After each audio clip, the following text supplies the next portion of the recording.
চারদিকে থই থই করছে অথই ঘোলা পানি, আর তার মাঝখানে একটি সাধারণ অ্যালুমিনিয়ামের পাতিলের ভেতর শুয়ে আছে এক সদ্যজাত শিশু।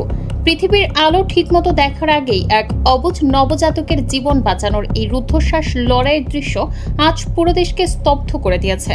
বুক সমান নোংরা আর তীব্র স্রোতের পানি ভেঙে তাকে কোনো মতে নিরাপদ আশ্রয় নিয়ে যাচ্ছেন একদল অসহায় স্বজন। কিন্তু এই দৃশ্য কি কেবলই প্রকৃতির এক নিষ্ঠুর খেয়াল, নাকি এর পেছনে লুকিয়ে আছে কোনো মানব সৃষ্ট অপরাধ, অবহেলা আর সুগভীর কাঠামোগত চক্রান্তের নীল নকশা? যখন ৪৪ জনের মর্মান্তিক মৃত্যু এবং ১০ লাখেরও বেশি মানুষের গৃহহীন হওয়ার খবরে পুরো দেশ কাঁপছে, ঠিক তখনই ধেয়ে আসছে আরও এক নতুন মহাবিপদ। আগামী ২৪ থেকে ৭২ ঘন্টার মধ্যে দেশের নতুন নতুন অঞ্চল ইতিহাসের সবচেয়ে ভয়াবহতম প্লাবনের মুখোমুখি হতে যাচ্ছে বলে সতর্কবার্তা জারি করা হয়েছে। সাম্প্রতিক সময়ের এই সর্বগ্রাসী বন্যা যেন আক্ষরিক অর্থেই পুরো দেশকে গিলে খেতে চাইছে। লাখো মানুষের হাহাকার আর মৃত্যুর শীতল স্পর্শে ভারী হয়ে উঠেছে চারপাশের বাতাস। চট্টগ্রামের বাঁশখালী, সাতকানিয়া কিংবা চন্দনাইশের দিকে তাকালে মনে হবে এ যেন এক জীবন্ত নরক। মাইলের পর মাইল শুধু থই থই করছে কর্দমাক্ত ঘোলা পানি। তলিয়ে গেছে মানুষের সারা জীবনের জমানো সঞ্চয়, স্বপ্নের সাজানো গোছানো ঘর বাড়ি সম্পূর্ণ বিচ্ছিন্ন হয়ে পড়েছে যোগাযোগ ব্যবস্থা। দুর্গত এলাকার মানুষের পেটে এক মুঠো খাবার নেই, এমনকি তৃষ্ণা মেটানোর মতো এক ফোঁটা বিশুদ্ধ পানি পর্যন্ত জুটছে না। সাঙ্গু এবং মাতামুহুরী নদীর পানি উপচে পড়ে পুরো চন্দনাইশ, লোহাগাড়া এবং আনোয়ারা আজ এক একটি বিচ্ছিন্ন দ্বীপে পরিণত হয়েছে। সর্বনাশা স্রোতে কৃষকের ঘামে বোনা স্বপ্নের ফসল, পুকুরের কোটি কোটি টাকার মাছ আর শেষ সম্বল পালিত গবাদি পশুগুলো চোখের সামনেই নিষ্ঠুরভাবে তলিয়ে যাচ্ছে।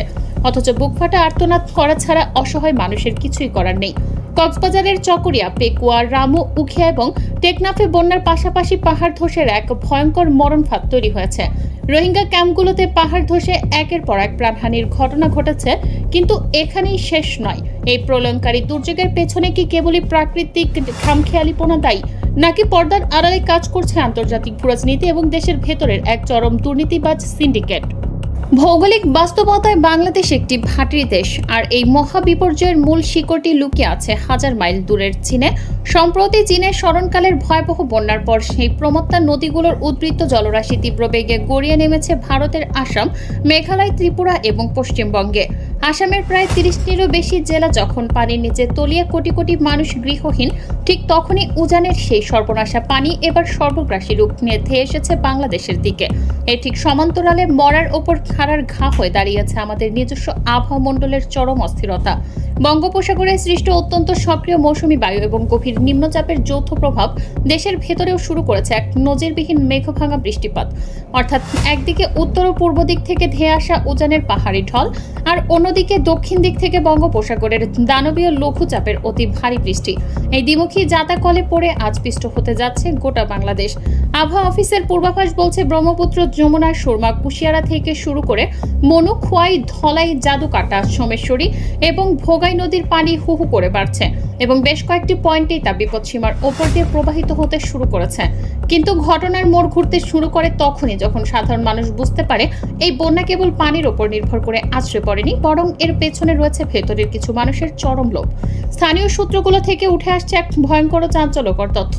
দেশের দক্ষিণ পূর্বাঞ্চলে পানি নিষ্কাশনের জন্য যে ওয়াটার ডেভেলপমেন্ট বোর্ডের অধীনে 10টি স্লুইস গেট বা জল কপাট ছিল, সেগুলোকে কেন্দ্র করে গড়ে উঠেছে এক ভয়াবহ স্থানীয় সিন্ডিকেট।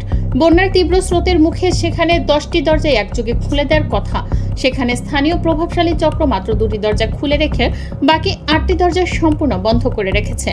কেন এই নিষ্ঠুরতা? কারণ স্লুইস গেটের ওপারে থাকা প্রভাবশালী মহলের মাছের ঘের এবং অবৈধ দখলদারিত্বকে রক্ষা করা। সাধারণ মানুষের হাজার হাজার ঘরবাড়ি ডুবে গেলেও, লাখ লাখ মানুষ পানিবন্দী হয়ে আর্তনাদ করলেও সেই সিন্ডিকেটের গায়ে এতটুকু আঁচ লাগেনি। স্থানীয়রা বুক সমান পানিতে নেমে এই গেটগুলো খোলার দাবি জানালেও এক শ্রেণীর গাজওয়ারি চক্র প্রশাসনকে তোয়াক্কা না করে গেটগুলো বন্ধ করে রেখেছে। আর ঠিক এই চাটুকারিতা এবং চরম প্রশাসনিক ব্যর্থতার কারণেই কৃত্রিমভাবে বন্যার পানি আটকে রেখে লাখ লাখ মানুষকে মৃত্যুর মুখে ঠেলে দেওয়া হয়েছে। এর সাথে যুক্ত হয়েছে মেগা প্রকল্পের নামে হাজার হাজার কোটি টাকা লুটে নেওয়ার এক মহোৎসব। চট্টগ্রামের এই চরম চরম অব্যবস্থাপনার জন্য সাধারণ মানুষ আজ সরাসরি ক্ষোভ প্রকাশ করছেন স্থানীয় জনপ্রতিনিধি ও বর্তমান মেয়রের ওপর। স্থায়ীভাবে দায়ী করা হচ্ছে সরকারি টেন্ডার সুবিধাভোগী শাহাদাত এন্টারপ্রাইজের মতো প্রতিষ্ঠানগুলোকে, যারা ড্রেনেজ ব্যবস্থা এবং বেড়িবাঁধের স্থায়ী সংস্কার না করে বছরের পর বছর ধরে কোটি কোটি টাকা হাতিয়ে নিয়েছে।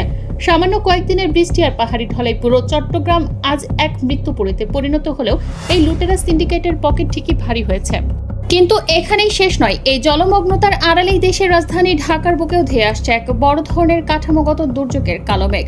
24 ঘন্টায় রেকর্ড 97 মিলিমিটার বর্ষণের জেরে মাটির ধারণ ক্ষমতা আশঙ্কাজনকভাবে কমে যাওয়ায় রাজধানীতে জরাজীর্ণ ভবন ধস ও মাটির দেবে যাওয়ার এক চরম আতঙ্কজনক পরিস্থিতি তৈরি হয়েছে।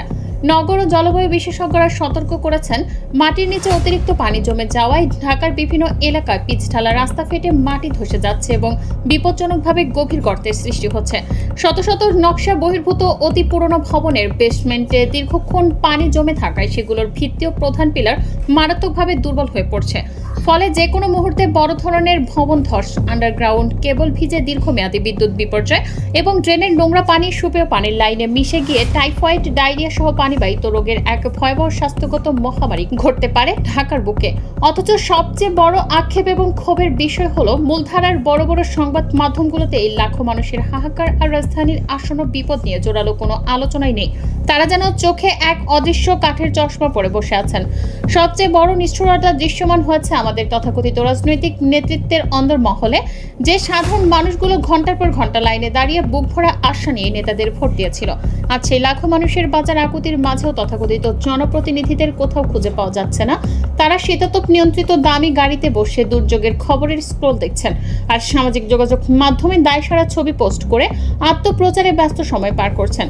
কিন্তু এই চরম হতাশার রাজনৈতিক অবহেলার ভিড়েও ময়দানে দেখা গেল এক সম্পূর্ণ ব্যতিক্রমী ও অভূতপূর্ব দৃশ্য।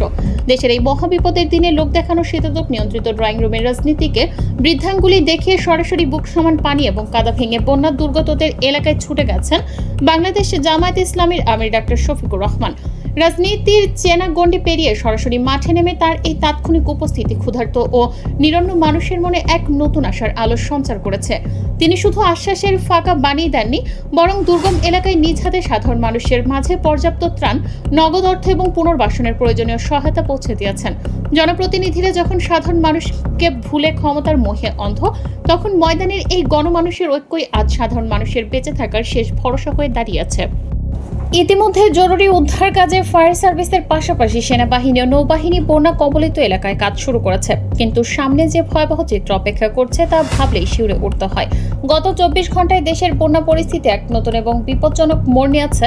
যদিও পানি উন্নয়ন বোর্ডের বন্যা পূর্বাভাস ও সতর্কীকরণ কেন্দ্র জানিয়েছে যে দক্ষিণ পূর্বাঞ্চলের চট্টগ্রাম, কক্সবাজার ও বান্দরবানের বন্যা পরিস্থিতি আগামী কয়েকদিনে ধীরে ধীরে উন্নতির দিকে যেতে পারে।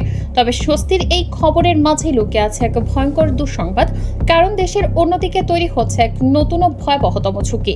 ব্রহ্মপুত্র, যমুনা ও তিস্তা অববাহিকার পানি বিপজ্জনক হারে বাড়তে থাকায় এবার উত্তরাঞ্চলের জেলাগুলো স্বল্প মেয়াদে এক প্রলয়ঙ্করী বন্যার প্রবল ঝুঁকিতে পড়েছে। কুড়িগ্রাম, লালমনিরহাট, নীলফামারী, রংপুর এবং গাইবান্ধা জেলা সহ মোট 10টি জেলার উপর আগামী 24 থেকে 72 ঘন্টার মধ্যে নতুন বন্যার ঝুঁকির চূড়ান্ত সতর্কতা জারি করা হয়েছে। সুরমার শাড়ি, গোয়াইন ও তিস্তার পানি ইতোমধ্যেই বিপদসীমার ওপর দিয়ে প্রবাহিত হচ্ছে এবং যে কোনো মুহূর্তে তা নতুন নতুন লোকালয়ে আছড়ে পড়ে লাখ লাখ মানুষকে নিঃস্ব করে দিতে পারে। আবহাওয়া অধিদপ্তর স্পষ্ট জানিয়ে দিয়েছে, দেশের বিভিন্ন অঞ্চলে আরও ভারী থেকে অতি ভারী বৃষ্টি হতে পারে, যার ফলে নিচু এলাকা এবং পাহাড়ি ঢলপ্রবণ এলাকার মানুষকে সর্বোচ্চ সতর্ক থাকতে হবে। বিশেষজ্ঞদের মতে আগামী কয়েকটি দিন পুরো দেশের জন্য অত্যন্ত ক্রুশিয়াল, কারণ নতুন বৃষ্টিপাতের পরিমাণ যদি একটুও বাড়ে তবে উত্তরাঞ্চল ও নদী অববাহিকার আরও শত শত গ্রাম চোখের পলকে পানির নিচে তলিয়ে যাবে। ইতিহাসের এই নির্মম সত্য এবং প্রকৃতির এই রুদ্ররূপ আমাদের মনে করিয়ে দেয় যে মানুষের তৈরি সিন্ডিকেট, দুর্নীতি আর অবহেলার দেয়াল যতই শক্ত হোক না কেন, প্রকৃতির ন্যায় বিচারের ঝড়ের সামনে তা তাসের ঘরের মতোই ভেঙে পড়তে বাধ্য। ক্ষমতার অপব্যবহার করে যারা স্লুইস গেট আটকে রাখে, মেগা প্রকল্পের নামে বেড়িবাঁধের টাকা লুটে খায়, তাদের প্রত্যেককে অবিলম্বে আইনের আওতায় এনে দৃষ্টান্তমূলক শাস্তি দেয়া আজ সময়ের দাবি। আজকের এই ভয়াবহ বন্যা পরিস্থিতি নিয়ে আপনার মতামত কি? আপনি কি বন্যা কবলিত কোনো এলাকায় আছেন, নাকি আপনার চারপাশের পরিস্থিতি কেমন? দেশের এই ক্রান্তি লগ্নে সরকারের কি ধরনের পদক্ষেপ পদক্ষেপ নেওয়া উচিত বলে আপনি মনে করেন তা অবশ্যই আমাদের কমেন্ট বক্সে লিখে জানান। আর দেশের সমসাময়িক গুরুত্বপূর্ণ এবং ক্ষমতার অন্দরমহলের এমন সব এক্সক্লুসিভ খবরের সত্য ও বস্তুনিষ্ঠ অনুসন্ধানী বিশ্লেষণ সবার আগে পেতে আমাদের চ্যানেলটি এখনই সাবস্ক্রাইব করে বেল আইকনটি বাজিয়ে রাখুন। ভালো থাকুন, সতর্ক থাকুন এবং নিরাপদে থাকুন।